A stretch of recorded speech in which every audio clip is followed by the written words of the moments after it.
Hi friends, இன்னைக்கு டின்னருக்கு வந்து சப்பாத்தி தான் செஞ்சுருந்தேன். இன்னைக்கு சப்பாத்திக்கு சைட் டிஷ்ஷாக வந்து மீல் மேக்கர் கிரேவி செஞ்சுருந்தேன். இது ஃபஸ்ட் டைம் இன்னைக்கு தான் செய்கிறேன்.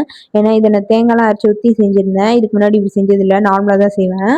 அதுக்கப்புறம் லேயர் சப்பாத்தி சுட்டிருந்தேன். இது லேயராக வந்துச்சான்னு தெரில, ஆனால் சாஃப்டாக இருந்துச்சு சப்பாத்தி.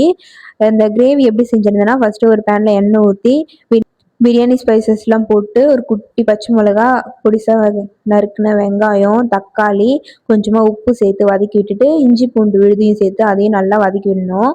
தக்காளி நல்லா வதங்கி வந்ததுக்கு அப்புறமேட்டுக்கா கொஞ்சமாக மல்லித்தூள், மிளகாத்தூள், மஞ்சத்தூள், கரம் மசாலா, அதுக்கப்புறம் சிக்கன் மசாலா எல்லாம் சேர்த்து நல்லா கலரி விடணும், பச்சை வாசனை போகிற வரைக்கும்.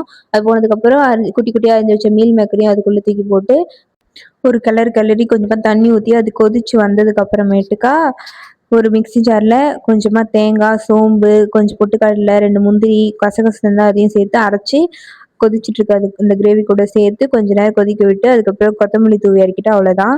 சூப்பரான சைட் டிஷ் ரெடி ஆகிடும். ட்ரை பண்ணி பாருங்கள். ஓகே ஃப்ரெண்ட்ஸ், பாய். அடுத்த வீடியோவில்